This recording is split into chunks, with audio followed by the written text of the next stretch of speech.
America और Israel ने अब तक ईरान पर 1332 हमले किए, जिनमें 636 मकामात को निशाना बनाया गया। अमेरिकी और इसराइली हमलों में अब तक 21 इमदादी और तिब्बी मराकज़ को शदीद नुकसान पहुंचा, 24 अस्पतालों को भी नुकसान पहुंचा, जबकि 3090 मकानात तबाह या शदीद मुतासिर हुए। ईरानी हिलाल अहमर के मुताबिक फ़ज़ाई हमलों में 528 तिजारती मराकज़ और सर्विस सेंटर्स भी मुतासिर हुए।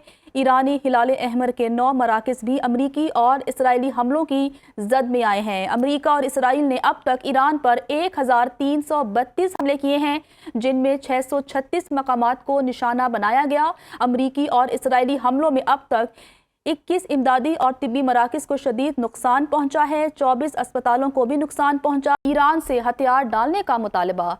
डोनाल्ड ट्रंप का कहना है कि ईरान हथियार डाल दे, ऐसा कहना है डोनाल्ड ट्रंप का। उनका मजीद कहना है कि सिवाय गैर मशरूत हथियार डालने के ईरान के साथ कोई मुआहदा नहीं होगा। अजीम और काबिल कबूल रहनुमा के इंतखाब के बाद अमेरिका ईरान की हर मुमकिन मदद करेगा। ईरान गैर मशरूत तौर पर हथियार डाल दे।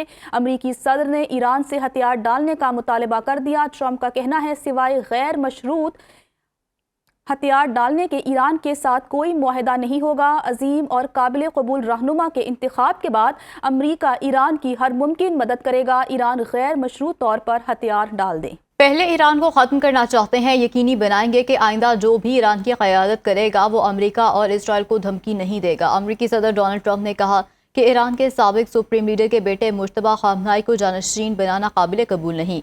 मुश्तबा ख़ामनेई वालिद की पॉलिसी जारी रखेंगे। ईरान की दिफाई सलाहियत और मिसाइल सिस्टम मुकम्मल तौर पर तबाह कर दिया गया है। ईरान की एयरफोर्स, नेवी और डिफेंस सिस्टम तबाह हो चुके हैं। ईरानी बहरिया के 22 से ज़ायद जहाज़ तबाह कर दिए गए हैं। दुनिया भर में ईरानी सफारतकारों से कहता हूँ कि वो सियासी पनाह की दरख्वास्तें दायर कर दें। ईरानी सदर मसूद पज़ेश्कियान का कहना है कि जंग के खात्मे के लिए सालिसी की कोशिशें उन ममालिक की तरफ से होनी चाहिए जिन्होंने इस तनाज़े को शुरू किया।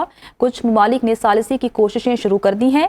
मसूद पज़ेश्कियान ने कहा, खित्ते में अमन के लिए ईरान संजीदा है, ताहम मुल्क की खुद मुख्तारी और दिफा में कोई हिचकिचाहट नहीं दिखाई जाएगी।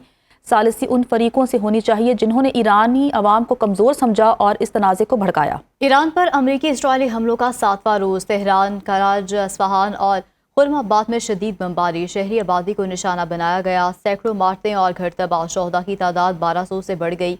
ईरानी हिलाल अहमर के मुताबिक अमेरिका और इसराइल ने अब तक 1332 हमले किए। 14 हॉस्पिटल, स्कूल्स और हिलाल अहमर समेत 105 सिविलियन साइट्स पर बमबारी की। अमरीकी और इसराइली हमलों के जवाब में ईरान के भी ताबड़तोड़ हमले जारी हैं। पासदारान इनकलाब के मुताबिक ईरान अब तक इसराइल और खलीजी ममालिक में अमरीकी अड्डों पर 2000 से ज़ायद ड्रोन से हमले कर चुका है। ईरान रोज़ाना औसतन 330 से ज़ायद ड्रोन्स अटैक कर रहा है। हर 4 मिनट में एक ड्रोन फायर कर रहा है। कुवैत में अमरीकी फौजी अड्डों पर खौफनाक हमलों का सिलसिला जारी है। पासदारान इनकलाब ने दावा किया है कि गुज़श्ता चंद घंटों में मुख्तलिफ किस्म के खतरनाक और खुदकश ड्रोन्स के जरिए कुवैत में अमरीकी तनसीबात को निशाना बनाया गया है। कुवैत में अमरीकी अड्डों पर हमले जारी रहेंगे। ईरान की पासदारान इनकलाब का मज़ीद खतरनाक हमले करने का भी ऐलान।